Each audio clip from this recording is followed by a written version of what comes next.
husband. I want a husband. I want a husband. I want a husband. Ladies, please, calm yourselves. There's some things we have to get straight first before you get a husband. So let's dive straight in. Do you know what's a popular idea going around nowadays amongst women? God knows what I want in a man, so he's gonna give me what I want. That could not be faulty enough. Coming from someone who had that same mindset, so don't feel a little offended if you did. Now, I won't say I had a physical, type, but there were certain attributes that I found attractive in a man. And I thought that because God is all-knowing, the man he had for me had to match this ideal man in my head. Turns out my husband was the exact opposite of everything I initially wanted. So of course my flesh rejected him immediately. And I'm pretty sure some of you have run into that same issue. God might have presented you with someone who didn't quite match that ideal description. And you ran for the hills. But do you know what that does? This reveals how vain your heart actually is. I initially refused to even give Kelvin a chance because he didn't match up to what I wanted. Not even caring about his character, his values, his morals, or anything that actually enriches a relationship. Talk about vanity. And God told me this man was for me, and I was still rejecting it. But you know what happened? When I finally threw my hands up and said, fine, Lord, fine.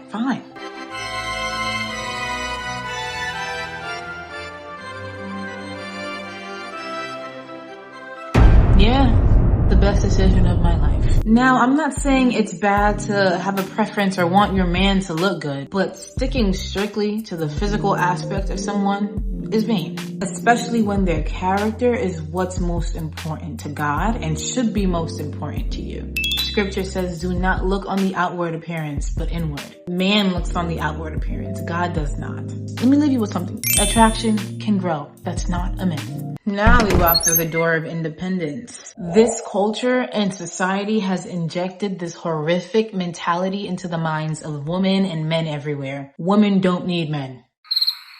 And if you agree with that, this section of the video will upset you. Now, in a sense, that's true. Because the only man we truly need, the only one who gives us life, is Jesus. But look at the society in the times before. Look at the buildings and the roads that were built. Look at the children who grew up with fathers and men in their lives. Look at the biblical leaders from past and present. And tell me the world doesn't need men. The first human created was a man. Men are created to serve, protect, lead, and provide. And if you're trapped in a mindset where you want to do all that and more for yourself, you're not going to attract the right kind of man. You'll probably end up even attracting a man who's dependent on you, insecure of himself, lacking in ambition, and doesn't know the value in God's hierarchy, how he wants men to lead. I know all about what it's like to be too independent, and it is a curse. It is a curse when you're trying to welcome a man of God into your life. Now, have you ever heard that saying, one bad apple spoils the bunch? Me neither. I mean, the saying goes something like that, but that's not exactly it. And I don't know what it is. So if you know, leave it down in the comments. Hanging around the wrong crowds draws the wrong kind of attention, perception, people, morals, and so forth. Scripture says, be ye separate. Be sanctified. We aren't supposed to look like the world, doing the things the world is doing. We shouldn't be getting dressed up and revealing clothes and going to nightclubs with our friends who drink too much and swear too often. And even outside of just a typical club life, hanging around people who don't share the same biblical thinking and values will have you compromising your own. I've seen it way too often. Don't think you won't succumb to it. It's even happened to me. In even the smallest fraction of a way, you'll start listening to the same music that glorifies sin, going to the same outings that have no trace of godliness, and wondering why a man of God can't find you when you're digging yourself into a well of compromise. And this is a big one.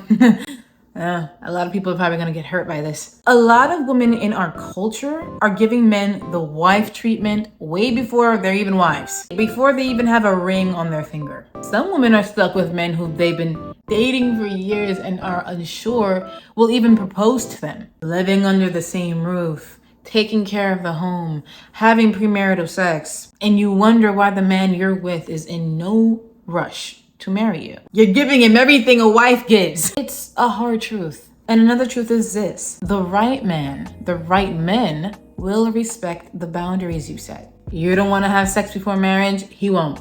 Not trying to live under the same roof, he won't force you. And if a man thinks these boundaries are bogus, you shouldn't be with him. A God-honoring man will have those same boundaries. So there really won't be any need for compromise in this area. We can always dig further into this discussion, but I just want this to be clear. Like-minded people in deed and mentality, in values and morals, attract one another. Your husband will find you if you begin to set yourself apart from the world. Click on this video below for more tips on womanhood. Don't forget to subscribe.